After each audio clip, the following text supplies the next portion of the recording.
Good early morning, everybody. It's August 31st, 2024. Hope everybody's doing well. And I'm going to continue reading from the book, The Hidden Evil, The Financial Elite's Covert War Against the Civilian Population by Mark M. Rich. And the chapter that I'm going to read is The Psychopathic Influence. But before I do, please remember to hit the thumbs up. It helps the channel grow, get the message out there. And thank you to the individual whose name I won't mention, who went to our Chewy.com wish list and purchased some cat food for our new kitties. So thank you so much. I really appreciate it. The new little kitties appreciate it. Yes, we've got two new kitties, a mommy and her daughter. So, and they're so cute, so adorable. In fact, they're so young. Like, the mom is so young. Like, she's got to be 9 months, 7 months, 9 months old. And then she's got this little daughter. And generally, cats don't have only one kitten. But this is all we've got. I don't know what happened to the others. But just a short while ago, I had a fox on my porch eating cookies. Yeah, I leave some cookies for my... I call my raccoon that I named Cookie because she loves cookies, and Cookie wasn't there, but a fox was eating the cookies. And anyway, so that's what's happening here. And in case you see my phone wiggling, it's because the criminals are involved in wiggling my phone. So I'm holding up a magnet, but I might not be able to continue to hold it as I'm reading. So anyway, thank you. This is from Sawlight on eBay, and she painted this just for me, just for Freya's Cat Rescue. Thank you for donating these cute, adorable little cards. And here she is here, 2023. But thank you again for donating.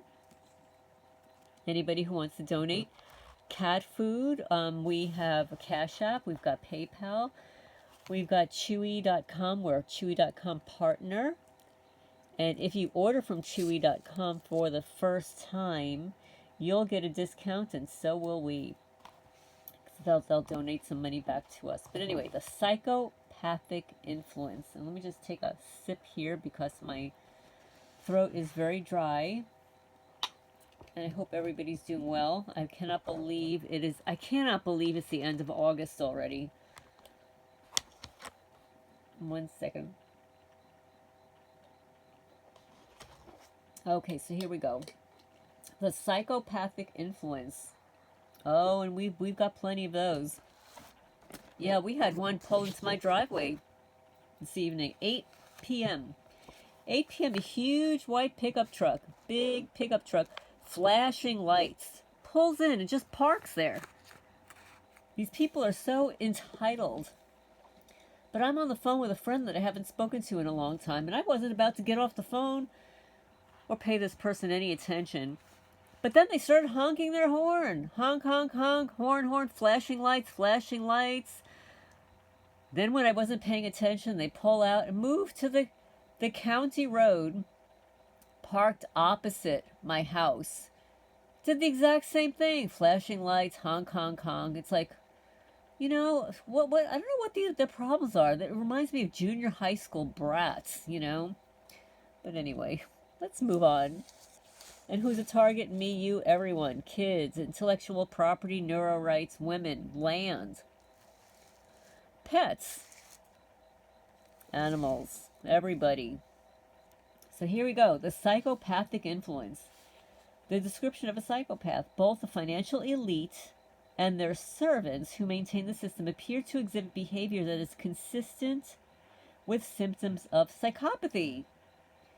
Psychopaths, also called sociopaths, are categorized as those who exhibit these traits: unreliability, frequent lying, deceitful and manipulative behavior, either goal-oriented or for the delight of the act itself, lack of remorse or shame, antisocial behavior, poor judgment and failure to learn by experience, incapacity for love, a poverty of general emotions, loss of insight, unresponsiveness in personal relations, a frequent need for excitement, an inflated ego, an ability to rationalize their negative behavior, a need for complete power over others. Psychopathy is basically an emotional disorder. The critical feature of psychopathy is the emotional impairments. Although psychopaths don't feel emotion in a normal sense, they do experience boredom, envy, exhilaration, contempt, sadistic pleasure, anger, and hints of depression.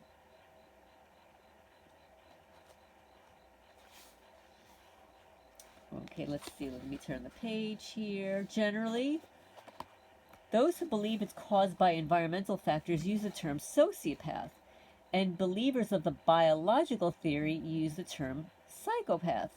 Psychopathy closely resembles antisocial personality disorder, APD, or conduct disorder, CD, as outlined in the DSM-4. These disorders are detected using the Psychopathy Checklist Revisited, the PCLR, and the DSM-4. These character types comprise about 4% of the population and span every level of society. And well, I beg to differ. I believe it's higher than 4% of the population. Psychopaths can be found in every race, culture, profession, and class. Because the term psychopath has been used to describe APD types and sociopaths, in this chapter I'll use it as a universal label. Later, when I'm explaining how psychopaths always mask themselves when seeking positions of power, it will help to remember the following. If a rational person attempts to apply their logic while trying to understand an objective or activity of a psychopath, they will fail. And that's why we have such a hard time wrapping our minds around how they can engage in this behavior and feel good about it, right? Although most of us can identify with small lies, we find it difficult to conclude that massive lies are possible. When I use the term massive lie, I don't just mean a complete falsehood regarding a major event, but also the scope of its influence and the amount of people that have fallen for it. In his book, The Mask of Sanity, Dr. Hervey Cleckley says that psychopaths are adept liars who lie about anything. Yep, that's true. He explains that it is difficult to express how completely straightforward they appear when telling a blatant lie. Lying, deceiving, and manipulation are natural talents for psychopaths, agreed Dr. Robert Hare in his book Without Conscience.